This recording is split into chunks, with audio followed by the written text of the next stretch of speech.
Les paroles rapportées dans les parts de l'Écriture, le délai laissé à Iblis le banni jusqu'au jour de la résurrection, annonce une adversité, autorisation lui fut donnée d'exciter par sa voix ce qu'il pourra, au moyen du rassemblement de sa cavalerie, son infanterie, en s'associant aux gens, dans leurs biens, leurs enfants, tout en leur promettant en tromperie.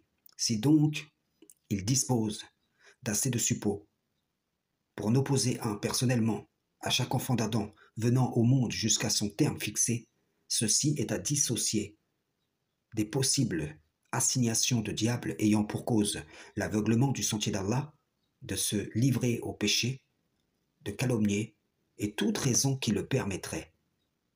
Sourate 7, verset 27. Ô enfants d'Adam, que le diable ne vous tente point, comme il a fait sortir vos pères et mères du paradis, leur arrachant leurs vêtements pour leur rendre visible leur nudité.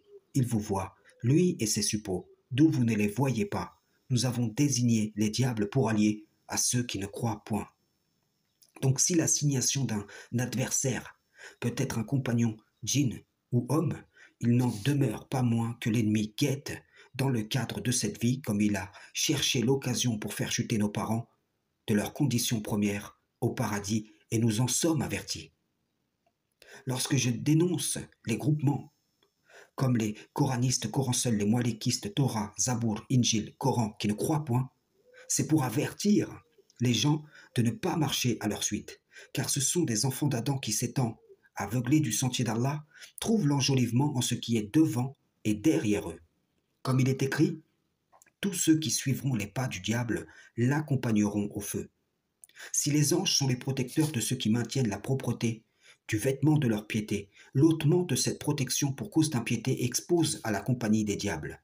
Si vous voyez les inspirations trompeuses, comme les apports de guider pour vos âmes de la part d'Allah, c'est simplement par l'opération de l'enjolivement de votre mauvaise action. Vous ne voyez pas le diable et ses suppôts derrière ces gens-là, mais les éléments de leur prédication l'indiquant sont bel et bien présents.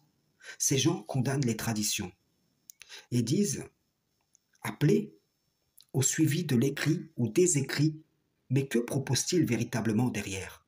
Le suivi de leur passion, l'adhérence à leur parti.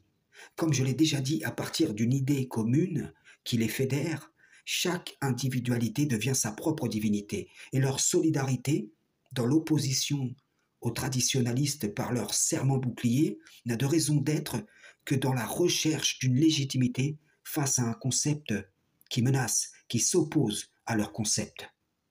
Ils exposent donc les failles du sunnisme pour ramener les gens dans le coranisme ou dans le moalékisme. Si vous comprenez ce que je viens de dire, vous ne demanderez pas la définition de ces concepts au credo qui s'oppose, car vous savez que la forme de ces idoles conceptuelles varie d'un adhérent à l'autre, et cela les satisfait tous.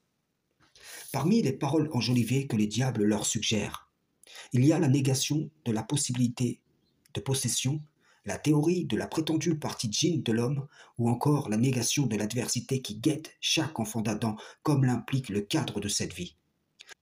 Et cela dans le seul et unique but de recouvrir la réalité, que ce sont des gens à qui Allah a assigné des compagnons indésirables pour enflammer les réseaux d'un feu qui va s'étendre jusqu'à dans les cœurs de beaucoup de gens. Vous ne réfléchissez pas.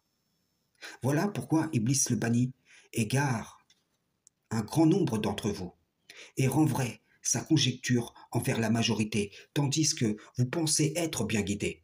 Frères et sœurs en islam, salam, shalom.